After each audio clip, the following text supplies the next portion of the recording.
Hi guys, welcome back to my YouTube channel. It's me, Adri.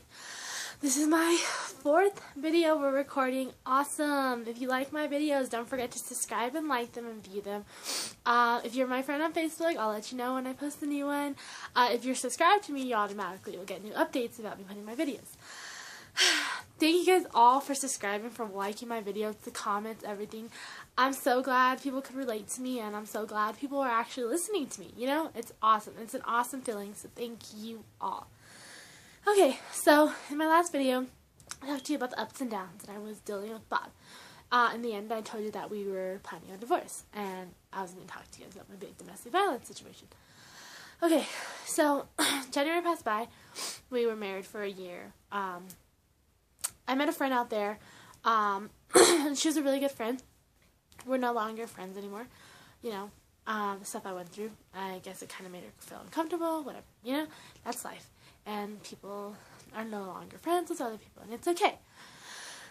A little heartbreaking, but I'm going to be okay. Okay, so, our anniversary, he chose to hang out with his friends, so I chose to stay with my friend.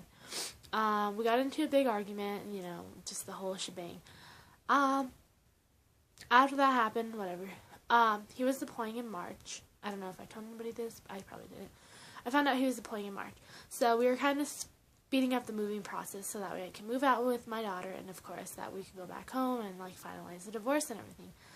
So, February, I was told, like, that there was, like, a deployment class just to hear, like, how does it all happen and blah, blah, blah. And so I went, you know, at my kind heart. It was, February 7th that I went. My daughter's birthday was the next day. I came back. Bob was on his bed, and I was just like, hey, this is what I learned in the class. He's like, cool, I didn't fucking ask. And I was like, okay, well, I was just letting you know because I was held against my will to go to this class. Like, you don't always have to be a piece of shit, you know? But in my case, he always was. So it was kind of like whatever. Anyways, so after that happened, I was sitting at the edge of the bed and I was putting our daughter to sleep, and I was just like, what are we going to do for Lily's birthday? And he's like, I don't know. Why does it matter? I don't fucking know. I don't have money. And I was like, how don't you have money? I don't have money. You don't let me work. You don't give me any money. You don't do shit. Like, what? I can't even leave base because you don't give me a military ID card.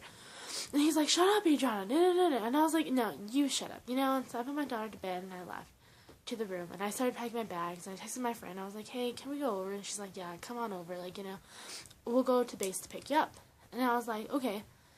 And so, as I was in the other room, packing my bags and stuff to go to my friend's house, my daughter was sleeping, and I don't know what Bob was doing. So, we were just, you know, I was just packing my bags, getting my diaper bag ready, whatever, you know? And then he's like, you're not leaving. And I was like, yeah, I am. Like, you're not going to tell me what to do anymore, you know? And so he was like, no, you're not. And I was like, okay, you know? So he was really controlling. He wasn't going to let me leave, but, you know, we'll get into all that. So he was, like, yelling at me, and I was like, quit yelling. Like, you're going to wake up our daughter. Like, come on, like, you know? And he was like, well, you're not fucking going anywhere. And here it comes with the verbal abuse again. It's very damaging. So I was like, don't yell at me like that. Don't talk to me like that. Whatever. And so, I was just like, don't fucking tell me what to do anymore. And that's what set him off. So he grabbed me by my hair and, like, dragged me out to the hallway. And, like, I started crying, you know, because that hurts. I don't know if, like, anybody has, like, you know, ever got their hair pulled, like, in a fight, whatever. Like, it hurts, you know. And, like, I was, like, crying. And I told him, like, get away from me. And then he got on top of me. And he was, like, punching me and stuff. My friend already knew, like, what Bob was doing and stuff like that. And, I was just like, get off of me, like, don't touch me, blah, blah, blah. And I was screaming, and my daughter started screaming. And I asked him to get off me. And he went after the crib to grab her. And I went in the room, and I was crying. I was like, please put down my daughter, blah, blah, blah. You know, and he was just like, fuck you, you're a piece of shit. You're a piece of shit, mom. And I was like, you're honestly hurting her because you're yelling in her ear. The way my daughter cried was very traumatizing, okay? And so I was just like, just give me her. Like, what is wrong with you and all this stuff? So he put her back down in the crib, and we were fighting and arguing. And he's like, you're not going anywhere. And my phone was going off, and he wouldn't let me. He wouldn't let me answer it, whatever. And so I tried to jump over the bed to grab Lily and, like, oops, that's my dog. To grab my daughter and, like, run out. And, like, we started fighting again. Like, I took it down to the ground, and, like, you know, he was hitting me or whatever. My daughter was screaming, and I was trying to get off, like, tell him to get off of me, and he wasn't listening. You know, he blacks out when he used to have his episodes. So, I was crying, and I was screaming my head off, and none of these neighbors, like, came outside. They never helped me. They never did anything. They never called the cops. My phone was still going off, and it was just really odd for me not to answer the phone, you know. And she already knew the like type of abuse I went through with him, so not answering my phone was very scary on a night like this. And so I was screaming my head off, and he wouldn't leave me alone and all this stuff. And it was just, you know, it was hurtful. It was really shitty. And you know, I finally kicked him off of me. I kicked him in his area that he doesn't want to be kicked in. And I grabbed my daughter, and I ran out with the diaper bag. As I ran out, I saw the military police, and I couldn't be more relieved. You know, my nose was bleeding, and I was crying. My hair was a mess. My daughter was screaming. You know, this other cop took me to the car. I called my dad crying, and I said I needed to go home. And he was like, "What happened?" And I said, Bob hit me, and blah, blah, blah. And you know, it was really traumatizing, and I didn't do it, like, I didn't call the cops personally, you know, because, like, I cared for the guy, and I knew, like, he had anger issues, but I gave him an excuse that it was okay, you know, and it wasn't really okay. I saw him get arrested for the first time, and it broke my heart. Like, I'm not gonna lie, like, nobody wants to put their husband in jail, you know, for domestic violence, and, you know, it sucked, because, like, you care about somebody, but they can't do that to you, so, whatever, you know. He got put in handcuffs, and the whole way he was just giving me, like, this death look, and it made me feel even more uncomfortable. My friend finally showed up, and, you know, I had to go to the hospital just to check out if anything was broken, which nothing was. My daughter was fine. Then we stayed the night at her house. The next day was her birthday. Well, that whole night, they were like, don't contact him, don't answer his phone calls, we're going to give you money, you're going to go home, you know. And I was like, that sounds like a plan, like, that's something I want to do, you know. And so, we were like, we stayed at my friend's house that night, and the next day was my daughter's birthday. She turned 1, and, Bob called me from jail, and, I didn't answer, and then he was like, you put me in jail on my daughter's birthday, blah, blah, blah, like, just blaming me for everything, and, you know, I told my friend, like, we're leaving, like, I'm not doing this anymore. A couple of days passed by, and he got out of jail. Scariest feeling in the world, you know, and they told me that he got out of jail, and, like, I was getting ready to leave and all this stuff, and then, like, towards the end of February, when I was getting ready to leave, he contacted me through a counselor, and I went to a counseling service with him, and he was like, I'm going to change, I just have really bad anger issues, I don't want a divorce, blah, blah, blah, and little old me were like, okay, like, you know, you're going to change, so, yeah, we'll be fine, you know. Worst mistake. So I said, yeah, that's fine, you know, whatever, like, you'll change, okay, like, prove yourself to me, you know. So then after that, we were okay, you know, like, we did marriage counseling and everything. We went to LA for my birthday.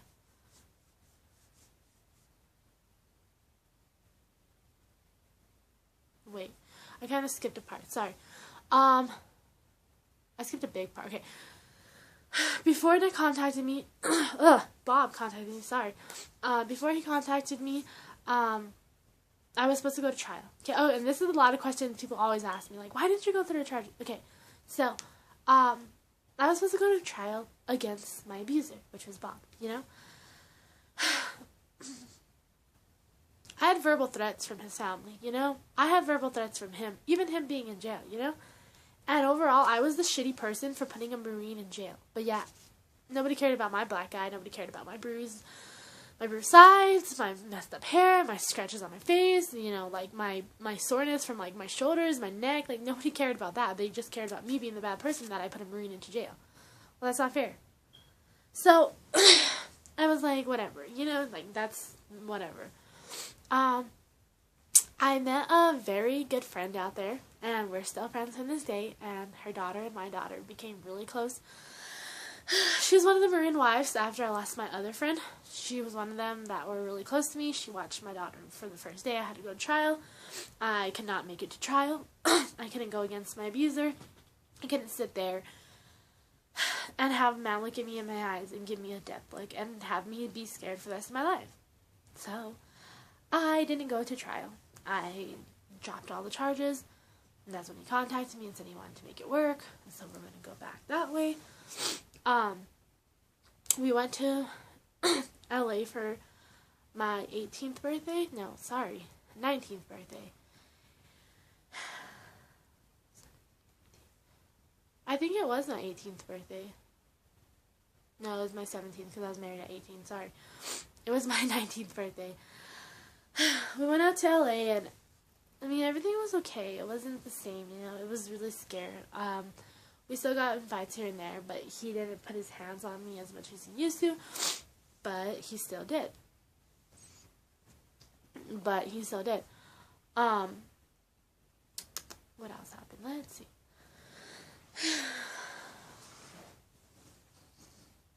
What else? Okay. So everything was okay for my birthday, you know. It really was just like a, you know, little small vacation to LA. I was with my daughter and of course her dad. When we got back, we were always fighting and stuff. So it was like maybe like that was like our first year of being married, I think. I don't know. We were married, whatever. Our anniversary came up. We spent it together. Like March 23rd is where another really big incident happened that really affected my life and kind of made me to the person I am today. So, on March 23rd of 2015, I want to say, or was it 4? I don't know, okay? Me and him got into another big altercation.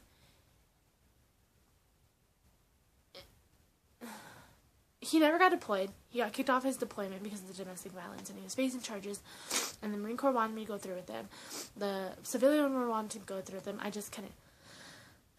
So we got into this big domestic violence, okay?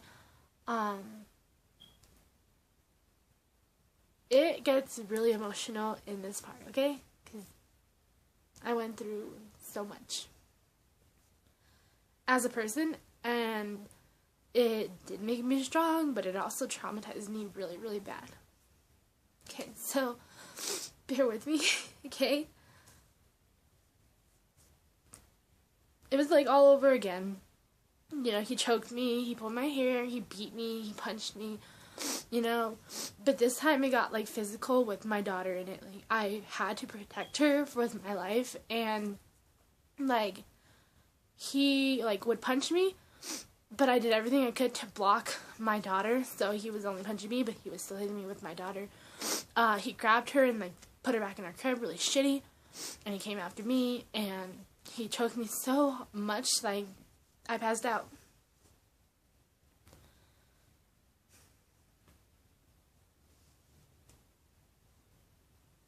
Okay. So, I woke up, and I was in the hospital. From my domestic violence. I was all alone. I had nobody with me, and I was really scared. It's just, like, really traumatizing to me, you know, just, like, talking about it too really gets to me, so I'm sorry if I'm kind of being emotional, you know. So, I woke up in the hospital, I looked to my left, I looked to my right, I looked up and down, I had IVs in me, scratches, dried up blood, my head hurt, my face was hurting, like, my first thought is, where is my daughter? Where is she? And I asked the nurse, where is my daughter, why am I here? And she said, a lot of people don't know about this, and the people who I trusted with, some kept my secret, and from this day, kept my secret, and some spreaded this around like it was peanut butter and jelly. And it wasn't. It's a really hurtful situation. So if I trust you with a situation and you go and spread it apart, like, you're heartless. Like, this isn't a situation you just tell everybody because you want them to talk about me.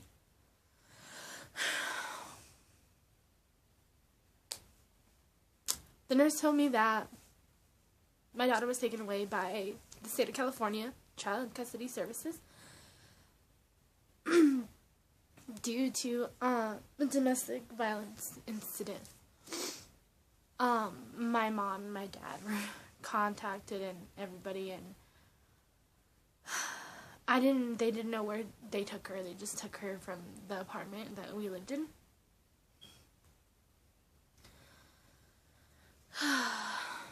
And it was really shitty. It was a shitty feeling. And I was like, but what happened, And so, the nurse is like, you really don't remember? And I was like, no. And so she hands me a mirror.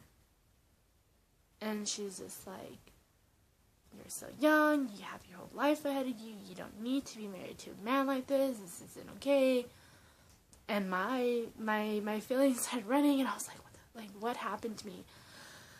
This is all a dream, like, I'm gonna pinch myself, and it's gonna be okay. So, when the nurse, turned around the mirror, I picked it up, and I looked at myself in the mirror, and I didn't know who I was.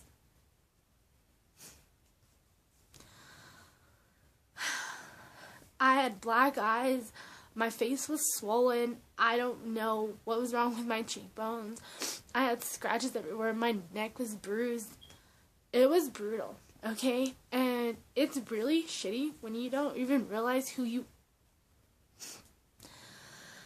are anymore, because of domestic violence. And it needs to stop, because you lose a lot of things from it. So, I was sent to a psychiatric hospital just to make sure that I was okay. So I had a CAT scan, an MRI done on my brain, on my collarbones, everything, just to make sure nothing was broken or, damaged inside my organs or anything. I was fine. Nothing was wrong with me. I went to a psychiatric hospital, and it was 8 hours away from where I was even at. And my whole time there, I had one girl by my side, and you know who you are. And you were there for me and my daughter. You tried to take my daughter into custody so I could be closer to her. And I appreciate you from this day. And, you are literally, a really good friend. You never did. I get nauseous talking about this situation. You never judged me, and you never put me down about anything. And I just, want you to know, I appreciate you,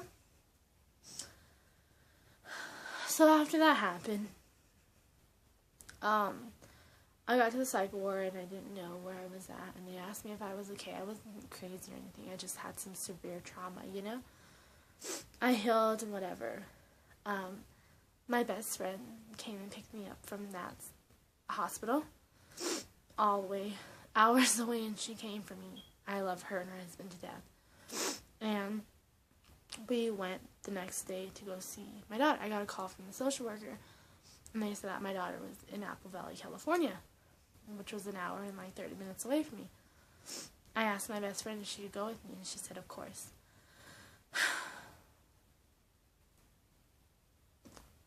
We went. I didn't know anything about Bob. I didn't know. He was behind bars. That's all I know is he was behind bars.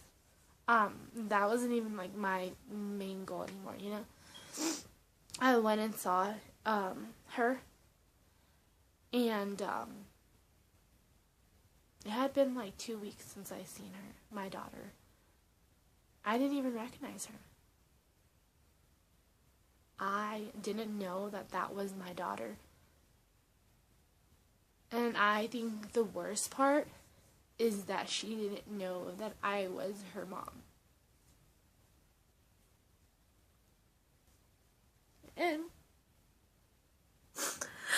it's really hard to deal with a situation like that because, like, she was so young. She was taken away at a year. And, it was hard, because, like, when your daughter doesn't remember who you are, like, it's really heartbreaking, you know? Because, like, you spend, like, almost a year with her. And just, like, it's shitty, okay? And, like, you just, like, no mom ever wants to feel like their daughter or son don't know who they are. So, when I saw her, I, like, just wanted to hug her, but she didn't want to hug me, so I had to go to the bathroom and cry my eyes out like I am now. Because it was really hard, you guys.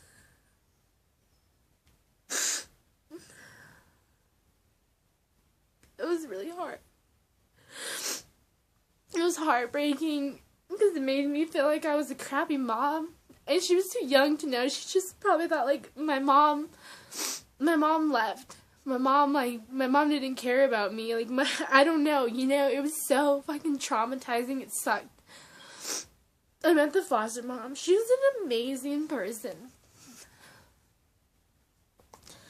She's an amazing person, and I knew my daughter was taken care of, you know.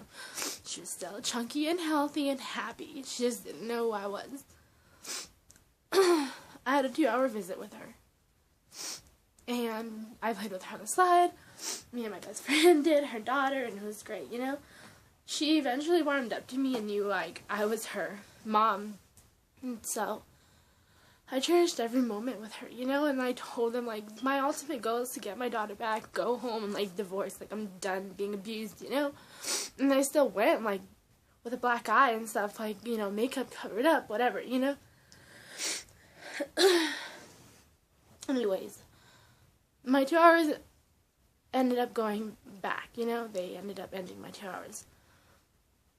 And as, like, you know, my foster mom was like, we're going to take good care of her. You could call me. They got my number. They were great, you know. And she was just like, well, we'll see you next visit. And I was just like, what the fuck is going on? You know? And,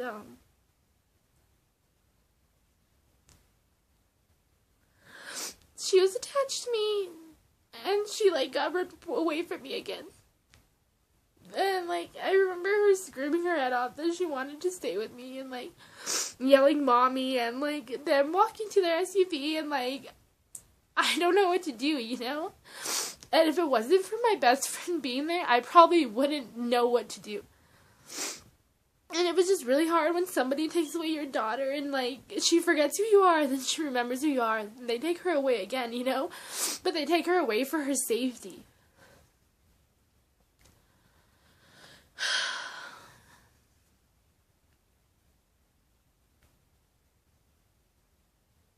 My daughter was a year and a month when she was taken out of my custody. So, don't ever think that domestic violence is okay. Because it'll make you lose so much stuff in life. And the most things that matter to you the most, you know, you gotta get away from an abuser. Because it's not worth it. Because you don't want to hurt the way I hurt.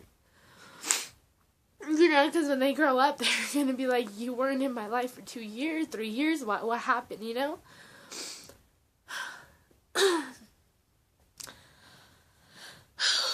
It was a really emotional story, I know, sorry, you guys, I didn't mean to cry, but it's just that. So, you know, they went their own ways, like, you know, we went back to 29 Palms, and, of course, I had to schedule my visits again, you know? So, yeah, like, my daughter was taken away from me. Not because I'm not a bad mom, okay?